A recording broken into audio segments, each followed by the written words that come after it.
주님께서는 오병이어 기적이요 당신이 하늘에서 내려온 떡이라며 당신의 살과 피를 먹고 마셔야만 영생할 수 있다고 밝히시자 많은 제자들이 말씀이 어렵다며 예수님을 떠나버리고 말았습니다.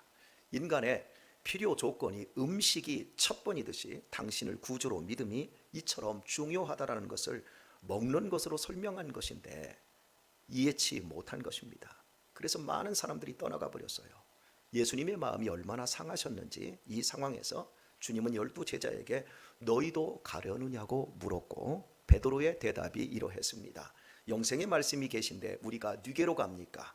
우리가 주는 하나님의 거룩하신 자신 줄 믿고 알았습니다. 베드로는 예수님의 말씀이 참된 진리이며 또한 예수님을 하나님이 보내주신 거룩하신 자라고 확실하게 대답을 했습니다. 뿐만 아니라 베드로는 우리라는 인칭 대명사를 사용하여 12명의 제자들 모두가 같은 믿음임을 밝혔습니다. 그것도 2번씩이나 우리가 누게로 가오리까 우리가 주는 이라고 우리를 강조하며 신앙을 자신했습니다. 즉 사투리 하나를 써보도록 하겠습니다. 우리가 남이가 아시죠? 우리가 남이가 우리 모두는 확실한 믿음을 가지고 있다는 겁니다. 우리 12명만큼은 어떠한 경우에도 주님을 버릴 수 없는 신실한 신앙이라고 고백한 것입니다. 얼마나 장한 대답입니까? 그러자 주님의 다음 말씀은 충격적이었습니다. 내가 너희 12를 택하지 아니하였느냐? 그러나 너희 중에 한 사람은 마귀니라. 그리고 11절에서 요한복음의 기자는 예수님을 팔 마귀가 가룟 시몬의 아들 유다라고 소개해주고 있습니다. 여러분이 아시다시피 예수님은 12명의 제자들을 당신의 입과 손을 이용하여 친히 불러주셨습니다. 그런데 그 중에 한 명은 마귀로서 결국은 돈에 눈이 멀어 은 30에 당신을 배신하고 죽음으로 팔을 넘길 것이라는 겁니다. 주님은 이 모든 것을 아시면서도 제자를 부르셨다는 것이고 더 이해하기 어려운 것은 너희 중에 하나는 마귀라는 말씀은 요한복음이 우리에게만 설명하고 있는 것이 아니라 모여있는 제자들에게 직접 하신 말씀이라는 사실입니다. 제가 예를 하나 들어보겠습니다. 실제적인 예입니다. 우리 교회는 2009년에 강대식, 김종태, 최필구 안수집사와 이진남, 고설자, 신영순, 문덕순, 이민자, 박정숙, 현양순 권사님을 우리 손으로 친히 세웠습니다. 2012년에는 최필구 장로님과 임재송, 김재후 안수집사님을 세웠습니다. 2017년에는 전용권, 신학식, 김범준 안수집사님을 세웠고 김용순, 고명자, 황병순, 이화숙, 최진양 권사님을 세웠습니다. 그리고 작년 12월에는 최진수, 이석봉, 최종국, 김재정 안수집사님을 세웠고 천병희, 이미경, 유순여 권사님을 세웠습니다.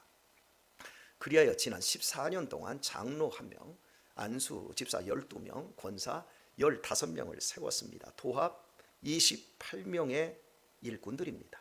모두 훌륭하다라고 여겼기 때문에 세웠습니다.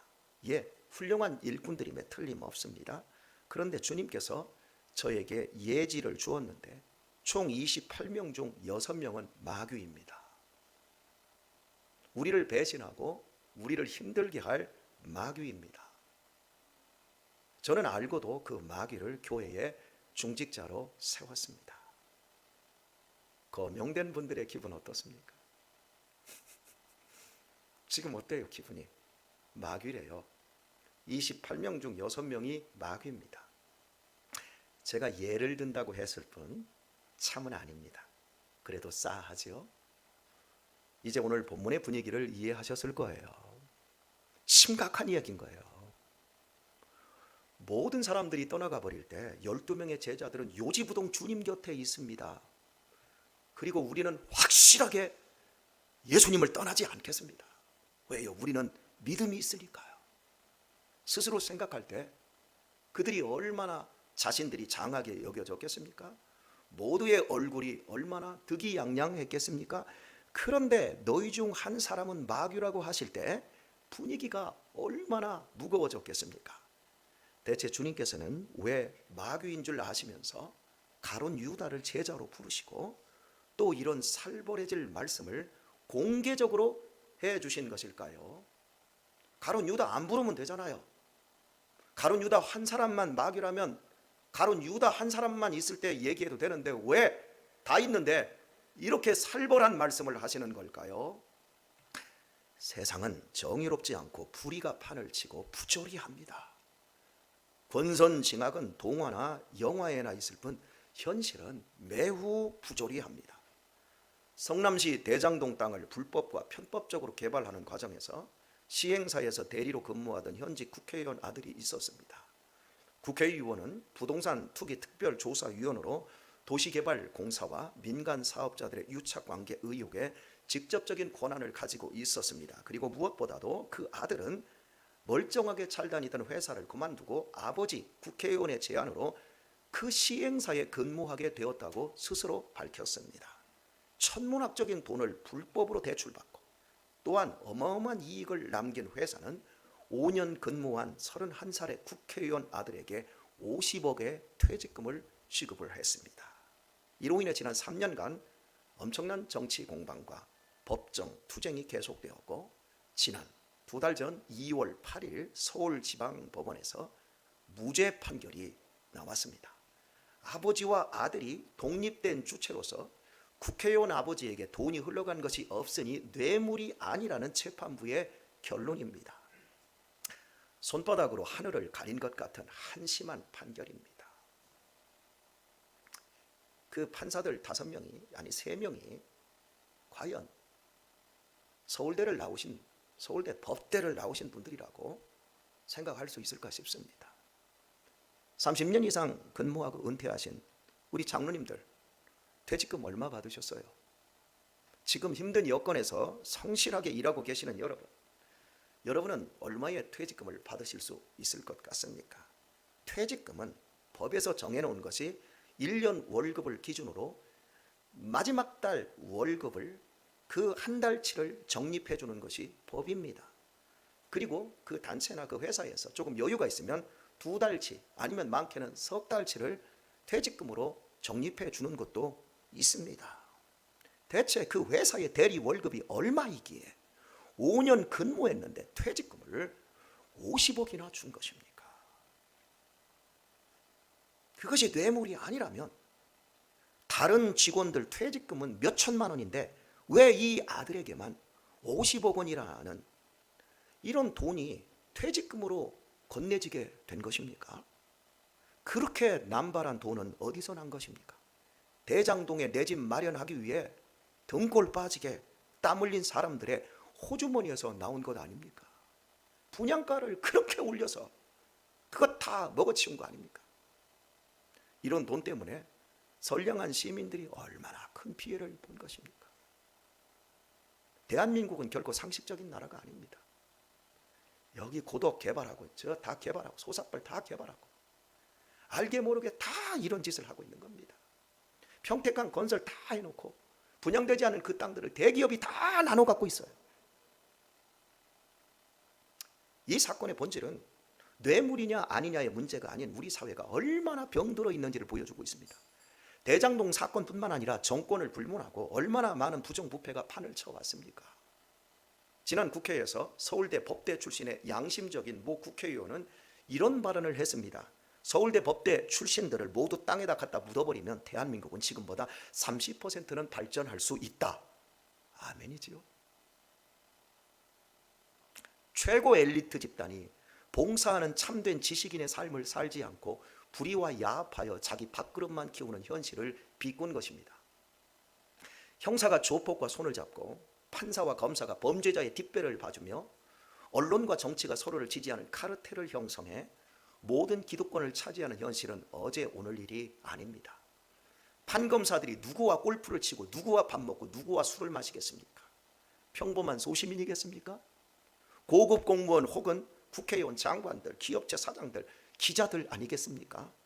그래서 그렇게 함께해서 우리가 남이가 하면서 서로 잘 봐주고 밀어주고 땡겨주고 눈 감아줄 것은 뻔한 일입니다. 이 악의 고리는 교육계와 종교계, 예술계, 문학계, 과학계라고 크게 다르지 않습니다. 저 역시 목사로서 노예 임원이 되어 우리가 남이가라는 현실 속에서 하나님의 공의와 사랑이라는 기준을 잡는 것이 매우 어려움을 느끼게 됩니다. 제가 앞으로 한 5년 동안 노예를 계속해서 임원으로 섬겨야 되는데 우리가 남이가 하면서 혹시 썩고 부패할까 두려우니 여러분들이 기도 많이 해주시길 바랍니다. 구약성경 역사서 전체에서 창세기 1장과 2장만이 가장 순수하고 아름답습니다. 왜냐하면 인간이 없는 하나님만의 온전한 사역으로 천지창조와 에덴 동산을 보여주고 있기 때문입니다. 그리고 3장부터는 구약성경 끝날 때까지 인간의 죄 짓는 이야기로 시작되어 불순종하고 죽이고 속이고 간음하고 싸우는 암투가 계속되어집니다. 이는 인간이 얼마나 소망 없는 죄인인지 가감없이 보여주며 그럼에도 불구하고 이렇게 악한 인간임에도 죄악 속에서도 합력해서 당신이 계획하신 선을 이루는, 즉 인간을 구원해 내시는 하나님의 위대한 역사를 보여주고 있습니다. 인간 최초의 살인은 철천지 원수를 죽인 것이 아니라 피를 나눈 형제를 단지 종교적인 시기심으로 인해 죽이는 악한 가인에 의해 이루어집니다. 이를 통해 하나님은 우리의 형제 관계를 돌아보게 하십니다. 오늘날 부모의 유산을 놓고 싸우는 현대판 가인들이 얼마나 많습니까? 형제가 서로 사랑하는 법을 어려서부터 배우지 아니하면 하나님을 믿는 믿음 안에서도 가인처럼 서로에 대하여 무서운 살인자가 될 수 있음을 일깨워 주시기 위해 형제 살인의 모습을 성경이 숨김없이 드러내주고 있는 것입니다. 최초의 강간은 근친 상간으로 롯과 그의 두 딸에게서 기인합니다. 그리고 유다는 예수님의 조상 다윗의 조상이 된 유다는 자신의 며느리와 근친 간음을 행했습니다. 이를 통해 하나님은 인간의 음란함이 결코 밖에 있지 않고 우리 안에 있음을 경고하며 무릇 지켜야 될 것 중에 가장 자기의 마음을 지켜야 된다는 것을 일깨워 주신 것입니다. 그렇지 않으면 겉모습에 깃든 교양과 달리 짐승만도 못한 파렴치한 인간으로 얼마든지 전락될 수 있기 때문입니다. 실제 아동 성폭행은 물론 심지어 친부가 어린 딸을 수년 동안 성폭행하는 일들이 계속적으로 터져 나오고 있지 않습니까? 다윗의 아들 압살롬은 아버지를 죽이고 왕위에 오르려 했던 폐륜아였습니다. 권자의 욕심 때문에 아버지 목에 칼을 들이대는 자식보다 더 폐역무도한 자식이 어디 있겠습니까? 이런 이야기까지 성경이 가감없이 보여주는 이유를 제가 말하지 않아도 오늘날 우리는 실제로 이런 예를 보고 있습니다. 아버지의 재산을 하루라도 더 빨리 탈취하기 위해 아버지를 혹은 어머니를 죽이는 현대판 압살롬은 헤아릴 수 없이 많습니다. 정말 부모가 믿음 안에서 본이 되고 자식을 신앙 안에서 양육지 아니하면 부모와 자식은 원수보다 더 못한 사이가 될 수도 있고 천인공노할 일이 내 가정 안에서 일어날 수 있음을 알게 해 주심으로 믿음의 사람들이 우리의 가정을 바르게 이끌어갈 수 있도록 격려하고 경고하고 있는 것입니다. 초대교회의 아나니아와 삽비라 부부는 하나님께 바치기로 한 헌금 중 일부를 숨김으로 하나님에 의해 죽임당한 부부였습니다. 마음의 감동이 일어났어요. 누가 시키지 않았어요. 말씀의 은혜를 받고 스스로 마음의 감동이 일어나서 복음 사역을 위해 밭 전체를 팔아 전체를 드리기로 마음을 먹었어요. 큰 금액이었을 것입니다. 그러나 드리려고 보니까 다들에게는 아까워서 전체 금액에서 일부를 감추었어요. 일부를 감추어서도 금액이 크니까 얼마나 많은 헌금을 했겠습니까? 그런데 이로 인해서 이들 부부는 한날 목숨이 끊어지고 말았습니다. 헌금 때문에 죽임을 당한 이 부부를 통해 하나님께서는 우리들이 드리는 헌금을 하나님께서 틀림없이 받으시고 응답해 주신다는 사실을 보여주심으로 결코 우리들이 물질에 사로잡히지 않아야 함을 일깨워 주신 것입니다. 자신들의 신앙만은 틀림없이 신실하다고 자부하는 제자들에게 주님께서 너희 중 하나는 마귀라며 찬물을 끼얹는 이유는 자신들은 절대로 신실하고 의롭다고 과신하는 그 교만함을 일깨워 주시기 위한 것입니다. 가롯 유다만이 마귀가 될 악이 아닙니다. 제자들 모두는 악이자 죄인이며 그러므로 12명 모두는 다 마귀가 될 수 있는 가능성이 있습니다. 그들이 현재 예수님 곁에 붙어 있는 제자일 수 있음은 오직 의와 진리이신 예수님이 함께하고 있기 때문입니다. 다시 말해 그들이 주님의 제자가 된 것은 물론 주님의 제자로 끝까지 온전할 수 있음은 오직 주님 안에서 주님의 말씀을 따라 겸손히 행할 때에만 가능함을 알려주시고자 한 것입니다. 즉 12명의 제자들 모두는 언제든 주님 떠나면 마귀가 될 수 있다라는 그 경각심을 가질 수 있게 해주시기 위함인 것입니다. 사람의 심리 구조는 악은 다른 사람에게 전가를 시키고 선은 내 것이라고 착각을 합니다. 이 문제는 남편 문제라고 생각을 하지, 그렇게 전가시키고 이 문제는 아내 때문이라고 하지, 이것은 부모님 때문이라고 하지 결코 내 것이라고 여기지 않습니다. 이것이 인간의 심리 구조입니다. 그래서 문제가 됩니다. 나쁜 것이 내 것일 수도 있음을 알아야 다른 사람을 이해할 수 있고 자기 자신을 고칠 수 있게 되어집니다. 그래서 성숙한 사람일수록 아프고 힘들지언정 좋고 나쁘기를 따지기보다 자기를 성장시킬 수 있는 좋은 선택을 합니다. 그러나 미성숙하고 교만한 사람은 악은 항상 외부에 있고 자신은 천사처럼 선하다고 믿기 때문에 결코 좋은 선택을 할 수가 없습니다. 가룟 유다가 그런 인간이었습니다. 너희 중 한 명이 마귀라는 주님의 말씀을 자신에게 적용하지 못했습니다. 그 결과 그는 정말 마귀가 되고 말았습니다. 가룟 유다는 12명의 제자 중에 가장 출중한 인물이었습니다. 돈만 계산하는 세리 공무원 마태를 제껴놓고 돈 관리를 맡은 것으로 보아 그는 수재였습니다. 가룟 유다라는 이름은 캐롯 유다가 와전된 것으로, 캐롯은 예루살렘에서 남쪽으로 약간 떨어진 그린 요시입니다. 이름 앞에 굳이 지명을 붙인 것은 다른 모든 유다와 구별함과 동시에 12명의 제자들과도 구별하기 위해서입니다. 이유는 가룟 유다만이 당시의 기득권의 중심지인 예루살렘 출신이며 나머지는 북쪽 한적한 갈릴리 출신들입니다. 오늘날로 바꾸면 이 가룟 유다만 서울대학 출신이고 나머지는 지방대학도 못 나온 고등학교 중학교 출신자들인 거예요. 따라서 그는 다른 제자들에 비해 교육받을 기회도 많았을 것이며 갈릴리에서 태어나서 그 지역을 벗어나 본 적 없는 다른 제자들과 달리 유대에서 갈릴리까지 흘러 들어온 것으로 보아 세상 경험도 참으로 많았을 것입니다. 따라서 무식하고 단순한 갈릴리 어부들에 비해 세상 물정과 재리에 밝았으며 제자로 선택될 당시 그의 인물됨이 매우 신실했기에 타 지역의 출신임에도 불구하고 세리인 마태를 제쳐놓고 재무를 담당할 수 있게 된 것으로 보아야 합니다. 어느 교회 구간에 재무관리를 맡으신 분들은 가장 실력 있고 신실함이 있는 분들입니다. 가룟 유다가 바로 그런 인물이었습니다. 누구나 인정해 줄 만큼 실력과 신실함을 갖추었다라는 말입니다. 그런데 마귀가 되었어요. 우리 김동철 장로님, 우리 최필구 장로님, 이런 분들이 마귀가 됐다는 얘기예요. 얼굴 변하지 마세요. 예. 이제 굉장히 좀 실제적이지요? 최후의 만찬 자리에서 예수님이 그들 중에 누군가가 자신을 배반할 것이라고 말씀하시자 제자들은 그가 바로 가룟 유다입니까? 라고 반응을 보인 것이 아니라 배반할 자가 저입니까? 하고 물어요. 이러고 볼 때 가룟 유다는 마지막까지도 전혀 의심받지 못할 만큼 신실한 사람으로 행동했던 거예요. 아니 실제 신실했던 거예요.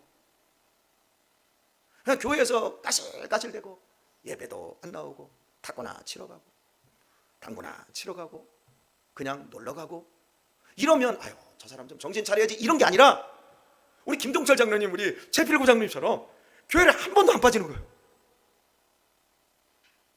우리 김경순 권사님 이런 분들처럼 정말 충성된 일꾼들이었던 거예요. 그래서 아무도 이 사람이 마귀라고 생각할 수 없는데 마지막에 보니까 마귀더라는 거예요.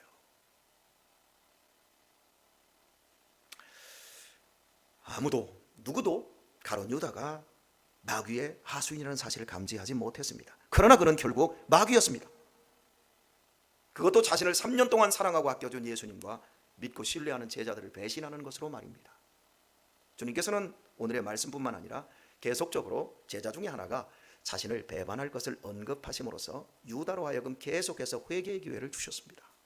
마귀가 아닌 끝까지 제자로 남을 기회를 주셨다는 말이에요. 그러나 유다는 끝내 많은 기회를 뿌리치고 자신의 욕심을 따라 행함으로써 스스로 멸망의 길을 선택하고 말았습니다. 믿음의 결국은 끝에 있습니다. 시작의 거창함에 있거나 과정의 신실함에 있지도 않습니다. 30년, 60년, 70년 신실했어도 끝이 마귀일 수 있습니다. 오직 끝에 있습니다. 살인할 사람이 정해져 있지 않아요. 반역자가 정해져 있지 않아요. 배신자 역시 정해지지 않았어요.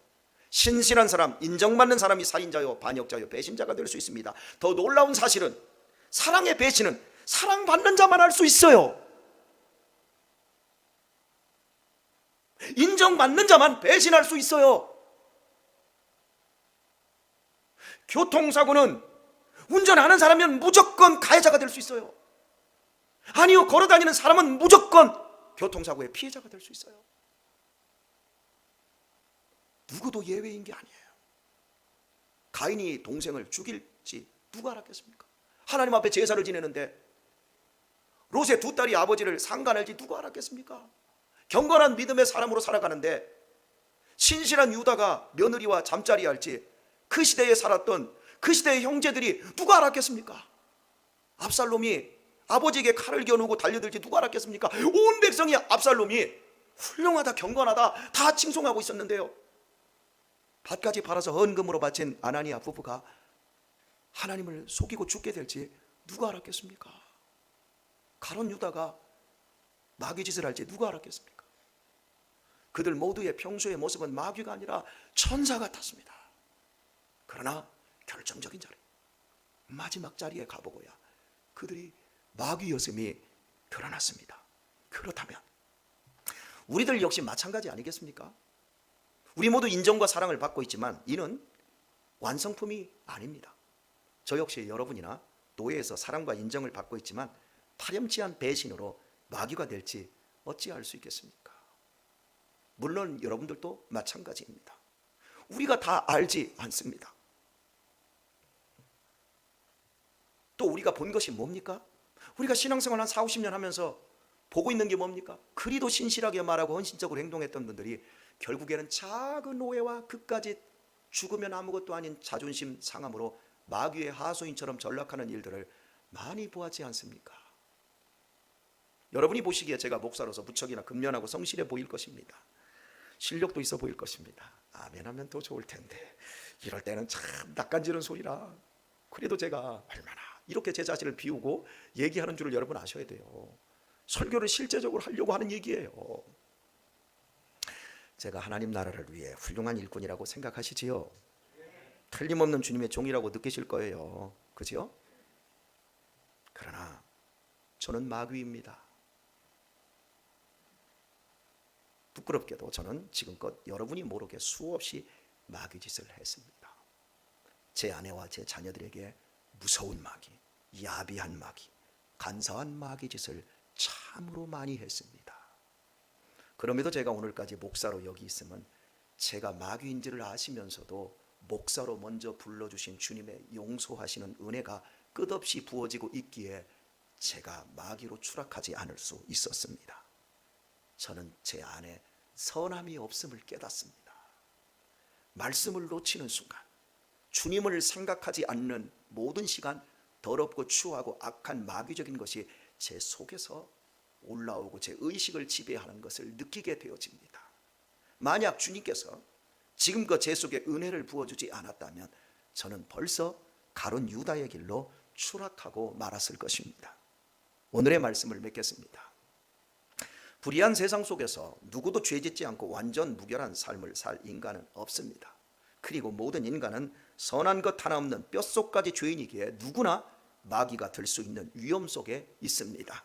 그러나 놀랍게도 주님께서는 여러분과 저를 당신의 자녀로 불러주셨고 필승불패의 신앙으로 우리를 지켜가고 계십니다. 모두 주님의 주권입니다. 그러므로 오늘의 말씀으로 우리 자신을 다시 한번 돌아보셔야 합니다. 자신을 천사로 아는 자는 마귀짓을 하지만 자신을 마귀로 아는 이는 겸손히 행할 수 있기 때문입니다. 여러분 중에 몇 사람은 마귀입니다. 그러면 여러분은 아멘으로 대답하셔야 됩니다. 여러분 중에 몇 사람은 마귀입니다. 저와 여러분은 마귀입니다. 그러나 지금은 마귀지만 마지막 날에 반드시 천사 같은 모습으로 주님 앞에 서게 될 것입니다. 주님의 끝없는 용서와 사랑이 우리를 지키시며 우리를 가장 복된 천국으로 인도해 가고 계시기 때문입니다. 그러므로 제가 여러분에게 권면합니다. 다 되었다고 마음에 자만하지 마시고